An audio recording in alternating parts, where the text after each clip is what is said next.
السلام عليكم ورحمة الله وبركاته. الحمد لله.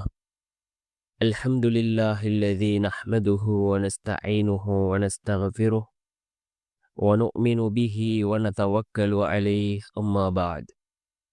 அன்பிற்குரிய அல்லாஹ்வின் நல்லடியார்களே, அன்பு சகோதரர்களே, நாம் தொடர்ச்சியாக பார்த்து வரக்கூடிய துஆக்களினுடைய திக்ருகளினுடைய தொகுப்பில் இன்று நாம் பார்க்க இருக்கின்ற விடயம் என்னவென்றால், இன்றைய தினம் வியாழக்கிழமை அசருடைய தொழுகையை தொழுதுவிட்டு இந்த 3 திக்ருகளையும் ஓதி நாம் அல்லாஹ்விடம் பிரார்த்தனை செய்வோம்.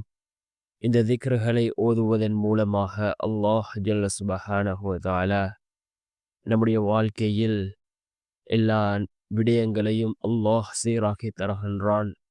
அல்லாஹ் ஒருபோதும் நம்மை கைவிட மாட்டான். அல்லாஹ்வின் உதவியை பெற்றுத்தரக்கூடிய மிகவும் அற்புதமான 3 திக்ருகளைத்தான் நாம் இன்றைய வீடியோவில் பார்க்க இருக்கின்றோம். அன்பார்ந்த அல்லாஹ்வின் நல்லடியார்களே, அன்பு சகோதரர்களே, நாம் கண்ணியமான ஒரு மாதத்திலே இருந்து கொண்டிருக்கின்றோம். அதுதான் ரஜபுடைய மாதம்.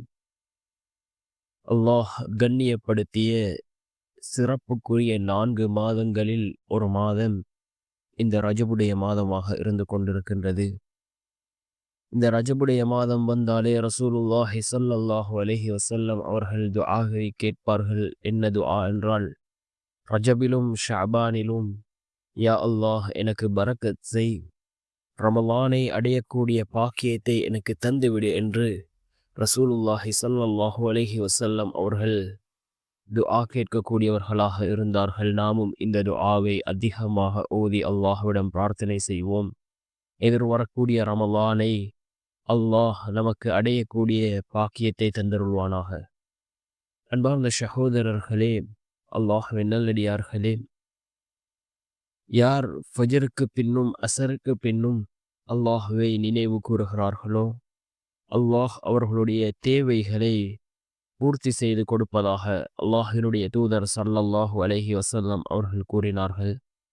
நாம் அசருடைய தொழுகையை தொழுதுவிட்டு இந்த 3 திக்ருகளையும் 100 தடவை ஓதி நாம் அல்லாஹ்விடம் பிரார்த்தனை செய்வோம்.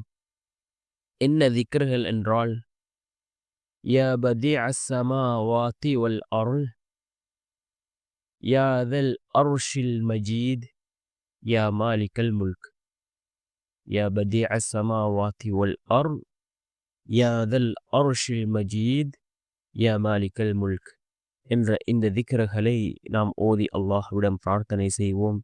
இந்த திக்ருகளின் மூலமாக அல்லாஹ் ஜல்ல சுபஹானஹு வ தஆலா நம்முடைய வாழ்க்கையில் சிறந்ததொரு மாற்றத்தை அல்லாஹ் ஏற்படுத்தி தருவார்.